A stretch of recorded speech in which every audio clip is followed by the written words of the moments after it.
증시 대담 시간입니다. 엔비디아의 시장 견인력이 다소 좀 둔화된 시점입니다. 다만 국내 증시에서는 큰형님이죠. 삼성전자가 시장의 어떤 방어력, 주도력을 다시 보여주고 있는데요. 엔비디아, 나아가 국내 증시 반도체까지 전반적으로 두루 다뤄보도록 하겠습니다. 김장렬 유니스토리 자산운용 투자전략본부장 나와 있습니다. 안녕하세요. 네, 안녕하세요. 네, 간밤에 엔비디아가 또 $900가 깨졌습니다. 네. 894달러인가요? 그렇게 나와 있는데 엔비디아 주가가 이제 지금 뭐 천정이다, 이제 뭐 버블이 끝이다, 뭐 이렇게 보시는 분들도 굉장히 비관적으로 보시는 분들도 있는데. 네네네.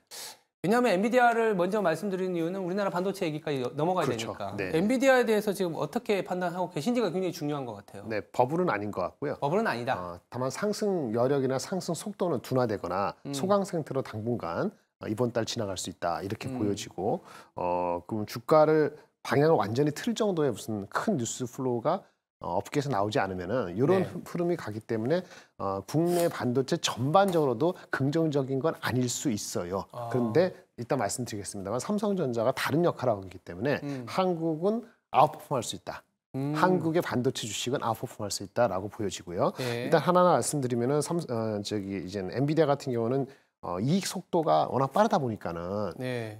올해까지는 PER을 이익 속도만큼은 주셔도 괜찮을 것 같은데, 네. 지금 PER이 한 30배 중반 정도면은 이익 속도 감안했을 때 버블은 아닙니다. 다만 내년도 들어갔을 때 또는 내년도를 바라보는 올해 가을 겨울 시점에 뭔가 이익 성장률이 둔화되는 조짐이 보이면은 지금보다 밸류에이션 낮아질 개연성은 있죠. 근데 지금은 아마 그것을 가늠하기가 쉽지 않을 것 같아서 올해까지는 빠른 이익 성장을 감안한 35배 정도 수준이라면, 과열이라면 말이죠. 버블보다 더 과열을 하면은 아마 과거 평균 40배 초반까지 이렇게 미리 가면은 과열에 왔다라고 저는 개인적으로 보고 있기 때문에 그렇지는 않다고 보여지고요. 네. 아까 그 상승 여력이 제한되거나 아니면 크게 움직이지 않을 거라고 보는 거는 당분간은 얘네들이 실적 발표가 5월 중후반에 있잖아요. 맞아요. 근데 엔비디아 주가로 움직일 수 있는 다른 데서의 서포트보다는 엔비디아가 시장을 하는 거니까 주도하니까. 시장에 주는 메시지 역시 5월 초까지는 특별한 게 없어요. 그런 측면의 소강 상태가 있을 수 있다고 볼 수 있겠습니다. 그러니까 이제 엔비디아가 지금 사실 저도 아까 블룸버그 컨센서스로 보니까 네네. 이 올해 4분기까지도 매출액 증가율이, 매출액이 늘어나는 게 아니라 증가율이 올라가고 네네. 마진도 올라가는 상황인데, 네네. 이걸 지금 믿는다 안 믿나를 떠나서 실적 발표를 통해서 지금도 매출 증가율이, 그리고 그쵸, 인정하는 거. 마진이 50%대에서 60%로 네. 올라가는구나. 근데 이제 그게 재밌는 것 같아요. 다른 기업들의 엔비디아의 성장력을 보여주는 게 아니라 엔비디아가 성장력을 보여주면 그렇죠. 이제 다른 업종까지 확산되는데, 맞습니다. 5월 중순까지이기 때문에 조금은 뭐랄까, 눈치 보기, 뭐 숨고르기. 네, 뭐 여러 가지 표현할 수 있겠습니다. 눈치 보기, 숨고르기, 소강, 재미없는 시소, 뭐 이렇게 볼 수 사실 있는 거죠. 2024년에도 보면 맞습니다. 2024년에 요때 비슷하게 작년 2023년. 네, 예. 네. 작년이네요. 네, 죄송합니다. 있습니다. 2025년이 꺾인다는 생각하니까 네네. 꺾인다라기보다는 어닝이 네. 약간 둔화되니까 그렇죠. 2023년에도 한 6개월간 맞습니다. 횡보를 했었어요. 예, 맞습니다. 그러다가 뭐 엔비디아 다 왔다 하다가 지금 $1,000 보이는 거. 한국의 한미반도체도 비슷했어요. 그렇죠. 한참 미리 올라갔다가 한참 동안 쉬다가 갑자기 상한가 가면서 달라졌잖아요. 그런 분출하는 티핑 포인트가 있기 때문에 이걸 무시 못하고 갖고 있는 거죠. 그러니까 이제 엔비디아가 지금 $1,000 앞에서 조금 이게 소위 말해서 이제 횡보장인데, 네네네. 이제 어닝 그로스는 이제 1분기, 2분기 실적 발표까지 보면 사실은 괜찮을 것 같거든요. 네. 그거 보고 약간 안심하면서 내달릴 수 그렇죠. 있는 네, 계단식으로. 그런 힘을 비축하고 있는 구간이다, 이렇게 보겠습니다. 그러면 그런 이제 엔비디아의 흔들림 없는 성장성에 대한 거는 이제 챙겨보는 거고, 국내로 와서 보면 최근에 이 반도체 얘기를 빼면 할 말이 없다 보니까 네네. 아마 뭐 경제방송, 뭐 증시방송 하면 다 반도체 얘기인데 어쩔 수 없이 반도체 얘기를 해야 되는 게, 그렇죠. 어제도 또 삼성전자만 네. 거의 오르는 네, 그런 신고가 시장이었습니다. 됐죠, 최근에. 아마 내일 모레 삼성전자 1분기 가이던스가 나올 텐데 어떻게 보세요? 이게 반도체 섹터에 어떤 영향을 줄까요? 네, 일단 최근에 높아진 기대치를 충족하느냐, 만족시키느냐 가장 중요한 포인트인데요. 네. 숫자로 보면은 영업이익이 지금 최근에 한 5-6개 나온 기대치가 5조 초반이 아니고 5조 중후반이에요. 계속 업사이드로 오르더라고요. 그렇죠. 그러니까 5조 5천, 5조 6천, 5조 7천 나오거든요. 그러니까 5조 2, 3천 나오면은 실망할 것 같아요. 그래서 5조 5조 한 6천 원 나와야 되는데 5조 2, 3천 원 나오면 실망해서 세런 뉴스가 나올 수 있는데요. 그렇죠? 그때 오히려 못 사신 분들은 사실 기회가 될 수도 있습니다. 단 전제가 뭐냐면 5조 3천억이고 5조 6천억의 그 차이도 중요하지만 반도체가 얼마만큼 되느냐가 중요한데요. 반도체에 대한 기대치가 높아져서 아까 비메모리, 뭐 낸드 이런 거를 적자를 D램이 완전히 엎어버릴 정도로 해서 반도체에만 최근 나온 건 한 7천억 이상 흑자를 기대하고 있거든요. 네. 그러니까 5조 5천억도 중요하지만 반도체가 7천억 또는 1조 가까이 나온다면은 네. 시장은 그렇게 세론 뉴스가 아닐 수도 있고 오늘 마치 마이크론이 약간 조정받는 걸 그치듯이 조정이 적을 수도 있는 거죠. 그래서 5조 중후반이 기준점이 된다고 보여지고요. 이렇게 되면은 핵심은 이거죠. 시장의 뭐 비중이 20%니까 기관 투자가들은 금요일 날 만약에 세론 뉴스가 나오면 못 채운 걸 채울 것이냐 이렇게 보는 거잖아요. 네. 제가 봤을 때는 아까 말한 것처럼 5조 이하 이렇게 험악한 숫자가 5조 이하가 험악한 겁니다. 맞아요. 그렇게 안 나오는 이상은 아마 그러니까 초반에 약하게 나오면 네. 실적 때문에 오히려 사는 사람께서 전약 후강 내지는 전약 후보합 정도가 내일 모레 가능한데 오늘 내일 모레가 오늘 내일이 중요하죠. 네. 오늘 미리 뺄 것이냐 아니면 더 흥분해서 붙을 것이냐는 건데 어쨌든 목표 주가가 중요한데요. 만약 5조 중후반 하면은 올해 한 35조 되고요. 그 연장하면 내년에 55조 나와요. 그럼 올해 내년도 북밸류 평균하면 5만 7천 원 나오거든요.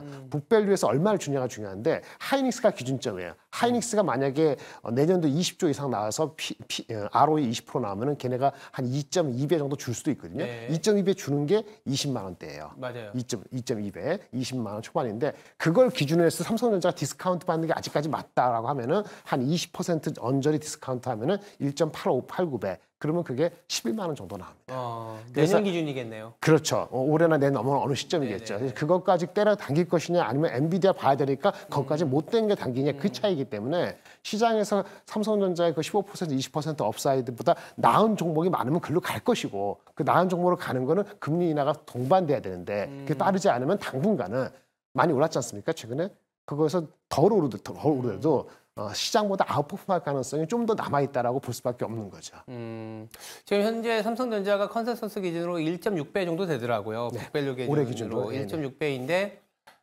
D램 쪽도 돌고 있고 네네. 낸드마저 돌고 있는 상황이기 때문에 반도체 메모리 쪽에 가이던스가 뭐 명확하게 다 나오지는 않지만 돌게 되면 올해와 내년을 놓고 보면 ROE와 그런 거 계산해 보면 1.8배 또는 잘하면 그러면 2.9배까지. 10만 원 넘을 수 있다. 네. 10만 전자가 드디어 올해 말해서 내년에 볼 수는 있겠네요. 그러니까 비저빌리티를 얘기할 수 있는 단계로 온 건 분명한 왜냐면 턴어라운드니까. 예, 맞습니다. 그래서 기본적으로 그 2021년에 10만 전자 찍었을 때는 PBR이 2배가 넘었던 상황이고 네네네. 지금은 한 1.7배에서 1.8배만 돼도 네네. 10만 전자가 갈 수 있기 때문에 네네. 어닝의 방향성을 좀 볼 수 있는 그렇죠. 그런 네. 상황이다라고 볼 수 있겠습니다. 이렇게 반도체 두 형님이 이제 끌어주다 보니까 당연히 낙수 효과나 아니면 이제 밸류체인상 최근에 레거시 업체들도 좀 돌고 있기 네, 때문에 그렇죠. 예. 반도체 소부장주 HBM뿐만이 아니라 관련 나머지 이제 반도체 내지는 IT 전반에 반도체 소부장부터 한번 얘기를 해볼까요? 네네, 예. 어떤 상황일까요? 소부장은 그 HBM은 잠깐 소강 상태에 있을 수 있고요. 엔비디아 소강이면 소강입니다. 그렇죠. 뭐 지금 심지어 한미반도체도 많이 오르긴 했잖아요. 네네네네. 그 흡스포팜에서는 초강이 있거나 1분기 실적 나올 때까지 확인할 수가 있기 때문에 소강일 것 같고 그러면 삼성전자 하이닉스가 좋아지면은 마진이 D램 기준으로 20% 30%가 40% 갈 수 있다는 컨센서스로 가양해서 가면 말이죠. 첫 번째 생각이 일단 가동을 높인다. 가동률 높이죠. 네, 가동을 높이면은 그렇죠. 어떻게 되죠? 소재 많이 쓰겠죠. 소재주가 눈에 보이는 거예요. 다만 모든 소재주가 똑같이 가는 게 아니고 소재의 가동률이 높아지는 효과가 1분기에 제대로 반영이 안 된 종목이 꽤 있습니다. 1, 2분기 오더 주면은 삼성전자가 가동 높으면 실제 오더는 3월 달부터 줄 수 있거든요. 그러니까 1, 2월은 약할 수도 있어요. 그러니까 3월 달부터 오더 주면 어떻게 되죠? 2분기에 실적이 반영될 수도 있기 때문에 소재주를 하더라도 1분기 실적이 반영이 안 된 주식도 있어요. 그걸 가려내는 게 어려워서 1편은점 말씀드리기 어려운 거예요. 근데 방향성은 그게 맞고요. 네. 소재주. 그다음에 삼성전자 하이닉스가 HBM 말고 다른 쪽에 투자까지 많이 하느냐. 돈을 많이 벌면 진짜 30조 하이닉스 경우 내년 20조 한다면은 투자를 하겠죠. 전공 정도. 근데 그게 빨리는 안 할 것 같거든요. 전공 정도 빨리 가기는 쉽지가 않은 거예요. 그래서 소부장제는 그나마 좀 길게 보면은 방향성은 소재주가 맞고요. 소재주. 일반 그 전공정은 매우 신중해야 될 것 같고요. 많이 올랐기 때문에. 그다음에 HBM은 소강 이후에 실적 나오고 봐야 됐고 제가 말씀드린 건 뭐죠? 삼성전자 하이닉스만큼 더 갈 수 있는 주식이 우리가 일반적인 반도체 소부장주에서는 지금은 많지가 않을 수 있어요. 지금은 많지 않다. 그렇게 볼 수 있어요. 오히려 그러면 삼성전자 하이닉스 위주로 그래서 반도체를 편입해 놓고 일부 소재주 중에 가동률이 올라가면서 2분기 실적이 좀 잘 나오는. 네, 그 체크하시는. 참 체크하기가 어렵긴 하지만 네네네. 그렇게 보면 그냥 삼성전자 하이닉스 사놓고 기다리는 게 답이다 이런 얘기도 되겠네요. 그래서 기관들의 수급이나 외국인들 수급도 네네. 삼성전자에 네네. 상당히 그러니까 하이닉스가 나쁜 건 아닌데 하이닉스가 이제 PBR 2배가 됐고 그렇죠. 삼성전자가 사실은 조금 여유가 있습니다. 1.3, 4배였다가 그렇죠. 이게 밸류가 확 줄이면서 맞습니다. 네. 저희가 우리 한 보름 네, 전부터는 한 삼성전자 좀 봅시다 네, 얘기를 했었지 맞습니다. 않습니까? 네. 그런 개념인 것 더 이상 같습니다. 때리지 말자 이렇게 말씀드렸는데 그게 맞는 것 같아요. 그러면 이렇게 밸류가 높은 상태가 무너지는 게 아니라 나머지 업종이나 나머지 IT 내에서도 이 밸류 갭을 줄여나갈 수 있는 아이디어가 필요한데 최근에는 보니까 IT 하드웨어에서 좀 찾더라고요. 그렇죠. 물론 번외적인 얘기지만 삼성전기 같은 경우에도 MLCC, 네, 그렇죠. 초고가 노트북에 대한 맞습니다. 수요가 좋아지면서 이게 또 사실은 삼성전자의 기존의 레거시 메모리 반도체가 나쁘지 않다라는 걸 증명하는 거잖아요. 맞습니다. 예. IT 하드웨어 전반의 아이디어도 지금 굉장히 중요해진 시점인 것 같습니다. 네, 일단은 그 PCB인데요. PCB나 MLCC 이런 건데 기판이나 서브스트레이트 이런 쪽에서는 대장주가 삼성전기죠.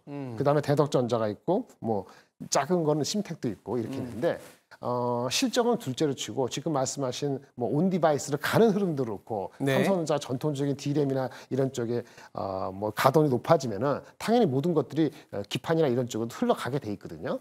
근데 아까 말한 소재주, 일반 소재주보다는 조금 늦게 오는 거 맞아요. 근데 지금 소재주도 조금 같지 않습니까? 아까 선별해야 된다 그러잖아요. 네. 그러니까 그 다음 찾는 거로서 온 디바이스나 아니면 기판에서 찾는 아이디어가 나오는 거죠. 근데 실적적으로 좀 안정적인 건 삼성전기가 맞아요.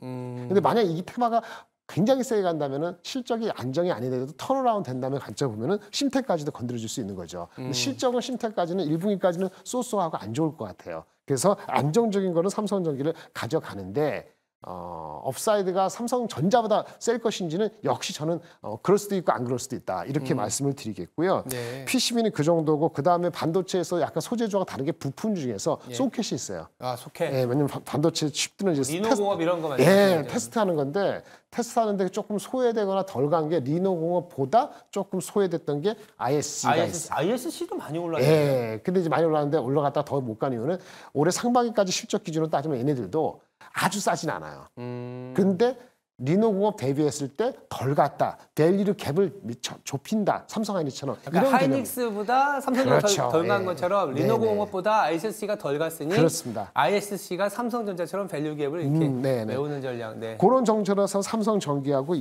ISC 정도가 그런 개념에 들어갈 수 있고요. 네. 여러분들이 또 개인적으로 많이 하는 뭐 IP 디자인 하우스 이런 종목들 있잖아요. 뭐 가온칩스라든지 오픈엣지, 에이지테크가 있는데 이거는 테마는 맞아요.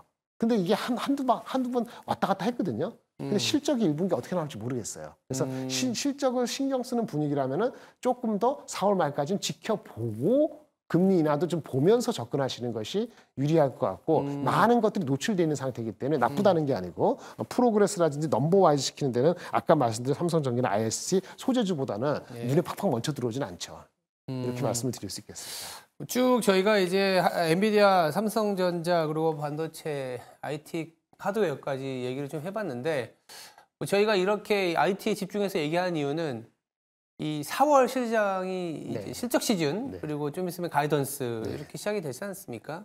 물론 이제 정치적인 이벤트도 좀 있습니다만 총선이라는 4월을 보내는 첫 주, 뭐 다음 주 초반까지도 있었는데 총선 이전까지 어떤 업종에 네네. IT 우리가 말씀드린 반도체로 가야 될지 아니면 또 다른 어떤 선택지가 있을지 요 얘기하면서 좀 마무리해볼까요? 뭐 삼성전자 반도체가 축이 되는 게 맞고요. 그게 뭐 30%가 될지 시가총보다 더 많은 40%가 될지 소심하게 20%가 될지 모르겠습니다만은 어느 정도 중립 이상 가져가야 되는 게 맞고요.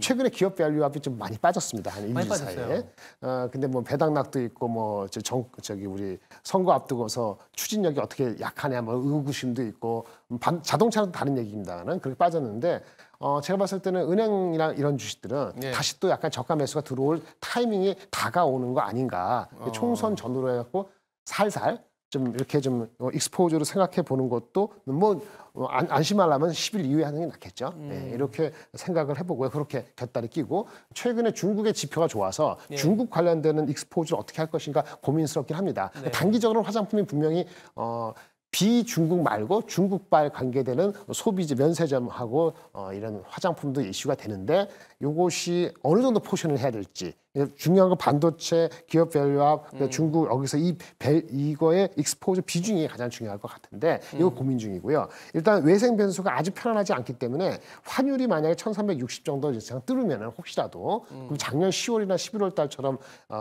유가도 좀 그러기 때문에 좀 분위기가 좀 싸할 수 있거든요. 그래서 전체적으로 반도체, 기업별로 은행, 그다음에 중국 관련 익스포저 다 좋은데 환율을 한 켠에 두고 좀 보실 필요가 있다. 환율이 계속 칠 수 있다고 생각하면 조금 속도를 줄이고 아니다 환율이 안정될 수 있다라고 생각하면 환율이 안정되는 뭐죠? 위안화가 강세되는 거, 중국이 안정화되는 게 있고 외생에서 중동에서 싸우고 하는 이런 것들이 전반적으로 수그러드는 게 다 필요한 겁니다. 이게 불안하면 달러가 안 그래도 지금 N-고 효과가 못 일어나고 있는데 이 빨리 달러 고점이 내려가지 않거든요. 그러면 속도 조절을 할 필요 있어요. 전반적으로 그런 달러하고 외생 변수 생각한다면 4월 10일 전후까지는 원래 내가 100을 싣고 싶다. 현금 말고 그럼 100을 한 30, 50, 70 이렇게 나눠서 접근하는 것이 4월 10일까지가 되고요. 4월 10일 날 다음 주에 우리 쉬는데 CPI 넘버가 나와요. 우리 쉬는 날. 그 11일 날 CPI 넘버가 나오는 그 순간에 경제 지표가 미국이 오늘 엊그저께 한 것처럼 뭐 제조업 지수 이렇게 난리치는 것처럼 이렇게 안 단다면은 이제 걱정되는 거 끝났고 금리 인하는 다시 한번 6월 달에 할 수 있어라는 기대 심리가 4월 11일부터 다시 나타날 수도 있거든요. 그러면 그때부터 조금 더 적극적으로 실어도 괜찮지 않을까라고 보여줘서 환율 보고 중국 기업 밸류 반도체의 믹스 이거를 333을 나눌 것인지 지금 5를 싣고 4월 10일 이후 할 것인지 그런 판단의 믹스의 전환을 한번 생각해 보실 필요가 있을 것 같습니다. 네, 4월 중순 이후로는 시장 비중을 좀 더 높이는 저는 그렇게 그런 보고 전략도 괜찮을 것 같습니다. 지금까지 김장렬 유니스토리 자산운용 투자전략본부장이었습니다. 감사합니다. 네, 감사합니다.